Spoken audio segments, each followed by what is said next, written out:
So we're still rationalising denominators, but now we're going to do a slightly more complicated one where you have to use something called a conjugate to rationalise the denominator. Let's take a look at one so you can see what it looks like. Okay, so you can see the difference here. We've got 5x on root 3 plus 4. Our denominator is irrational because it has a root in there, but it's not as simple as just multiplying it by root 3, because if I multiply this by root 3, I'm still going to end up with a root 3 on the bottom. I could do it, but you can trust me on it. Just to show you, that's what it would end up looking like. 5x on root 3 plus 4. If I multiply top and bottom by root 3 on root 3, I still end up on the bottom here with 3 plus 4 root 3. It's still irrational, so that hasn't helped. So we have to use something called a conjugate. So a conjugate, if we look at this one, we've got root 3 plus 4. The conjugate of root 3 plus 4 is exactly the same, except with the middle sign changed. So the conjugate of root 3 plus 4 is root 3 minus 4. The conjugate of 5 minus root 3 is, swap the sign, 5 plus root 3.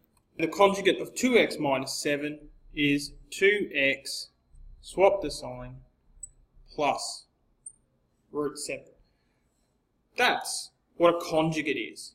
So, in order to rationalise a denominator that looks like that, we're going to have to use the conjugate of the denominator. So the conjugate of this denominator, of root 3 plus 4, we're going to multiply it by the conjugate of root 3 plus 4.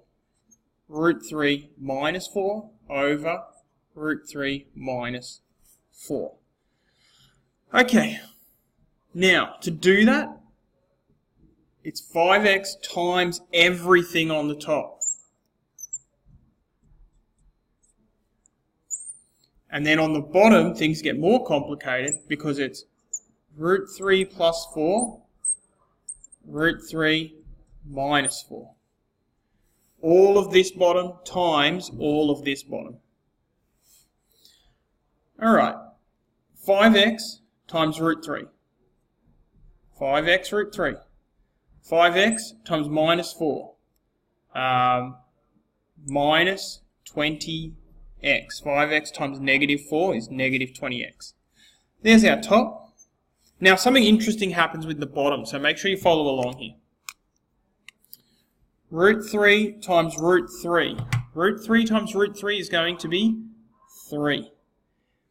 Root 3 times negative 4 is going to be negative 4 root 3. Uh-oh, looks like there's a surd there. That's going to be a problem.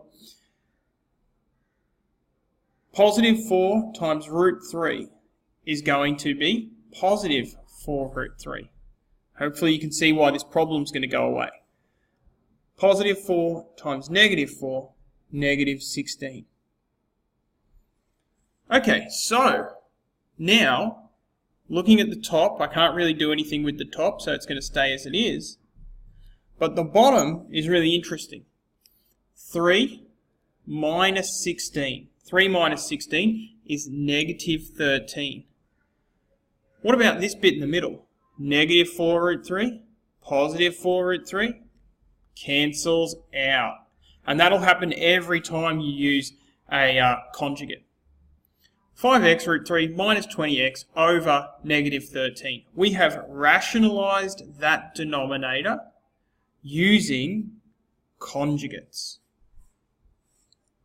Alright, it's not a complicated process, and now you can see what a conjugate is.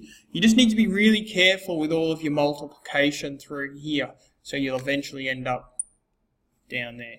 You've got to practice these. They're very, very easy to get wrong, but there is a very step-by-step process to doing it.